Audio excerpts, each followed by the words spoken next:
Hello and welcome to Chapter 1, the Scope and Challenge of International Marketing.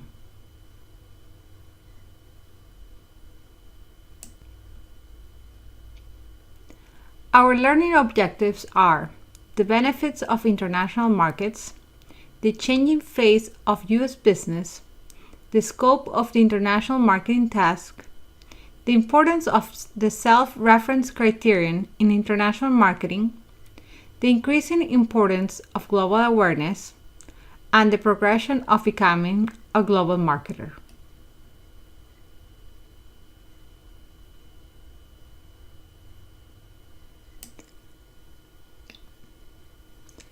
To have some context, we can see that global commerce thrives during peacetime. For example, with the end of the Cold War, former communist countries opened up to the world trading system. And towards the end of the 1990s, we had an economic boom in North America.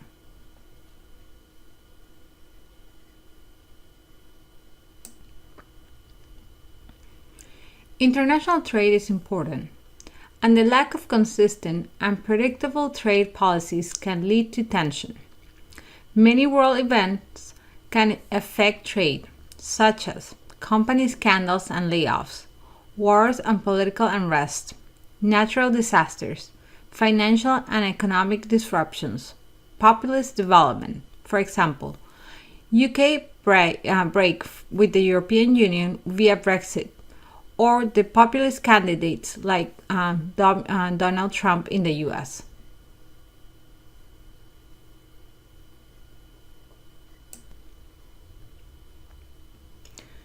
Today we see four trends affecting global business. The growth and open trade agreements in general. We see more developing countries moving towards free trade.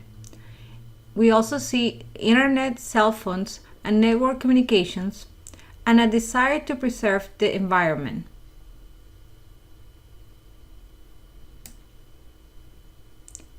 In this slide, we see an example of a rail that has been built between North and South Korea for the first time in 60 years to transport materials. This shows a step towards peace and international trade.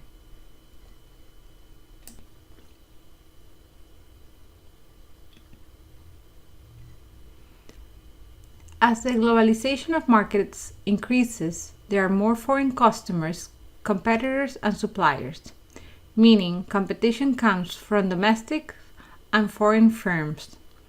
Just here in the US, foreign direct investment is above $3 trillion.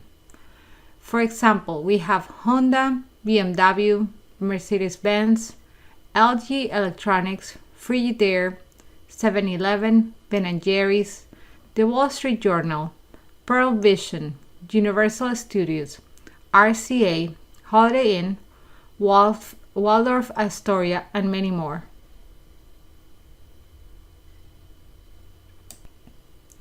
In Exhibit 1.1, we can see a list of foreign acquisitions of U.S. companies.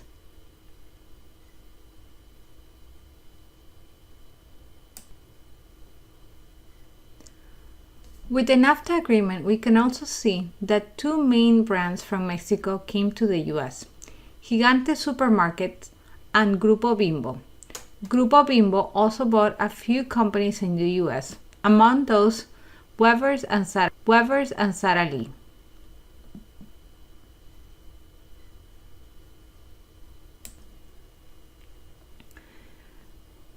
Revenues from international sales are very important, and in many cases these exceed domestic sales. For example, in 2016, 60% of Apple's total revenue came from international sales.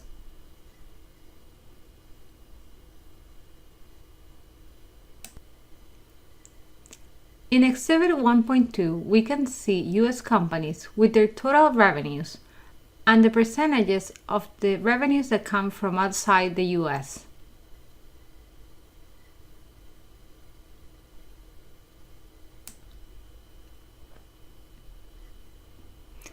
International marketing. International marketing is defined as the performance of the marketing activities in more than one nation. It differentiates from domestic marketing because it deals with many unfamiliar problems and higher levels of uncertainty, and therefore it requires unique strategies.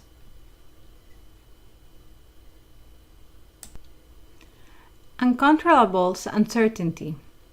It is comprised of elements that cannot be controlled in the business environment. Each international market has its own set of factors.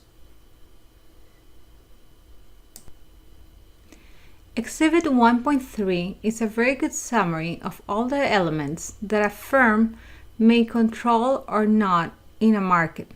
For example, a firm may control the product price, place, promotion, and research. It may not have control or much knowledge of the political legal forces, the economic climate, and the competitive structure that is going on in its domestic market. However, if it goes beyond to an international market, then this becomes a little bit more complex. And then we see that it may not have control or much information on the political legal forces, on the cultural forces, on the geography and infrastructure, on the structure of distribution, the level of technology for that country, the competitive forces that it's going to encounter or are going to come also, and the economic forces. Therefore, it's much more complex.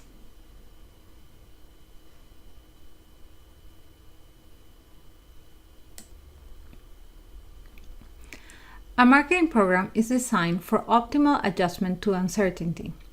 Therefore, in a domestic market, it will change to market conditions, tastes, and corporate objectives. In regards to the uncontrollable elements, companies are constantly evaluating them to make adjustments.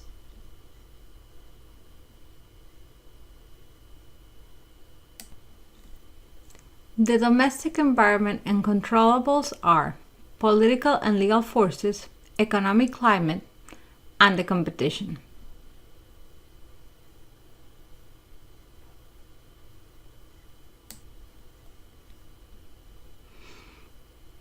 The foreign environment and controllables are political and legal forces, economic forces, competitive forces, level of technology, structure of distribution, geography and infrastructure, cultural forces.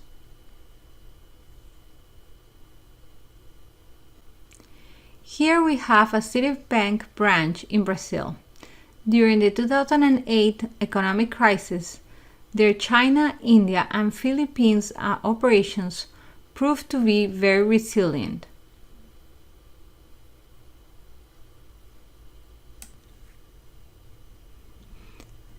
As an international marketer, cultural adjustment is the most challenging and important task. We need to interpret the influence that each uncontrollable element will have on the market. Adjust the marketing efforts campaigns to other cultures, and also be aware of our own frame of reference when evaluating markets.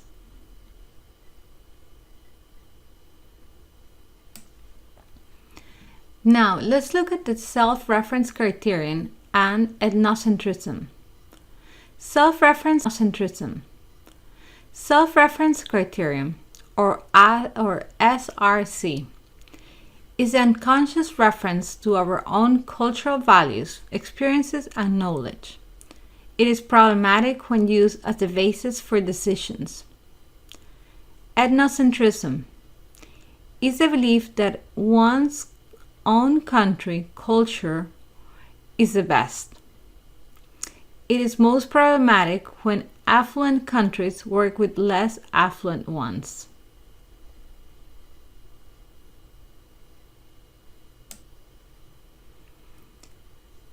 Therefore, be very vigilant of SRC and ethnocentrism to avoid business errors. Here are some steps that you can use. Define the situation in the home country's cultural traits, habits, or norms. Then define it again, but now with the country natives and make no value judgments. Then isolate the SRC influence in the given situation and examine how it complicates the issue.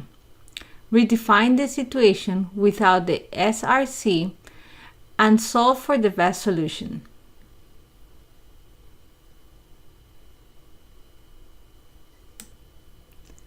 As an international marketer, it is very important to develop a global awareness. By practicing tolerance and willingness to learn about cultural differences, by learning about other cultures, about history, about world market potential, and about global economic, social, and political trends.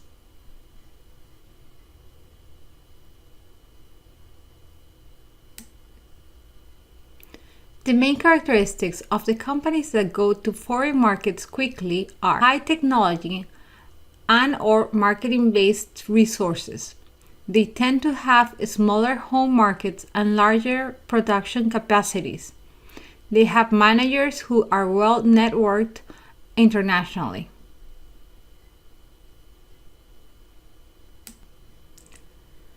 Companies that are more reactive and less strategic have no direct foreign marketing or infrequent foreign marketing.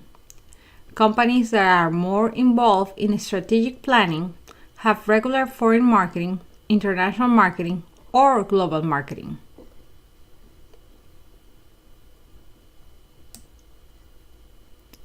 In Exhibit 1.4, we can see a globalization index that goes by political, social, and economic measures.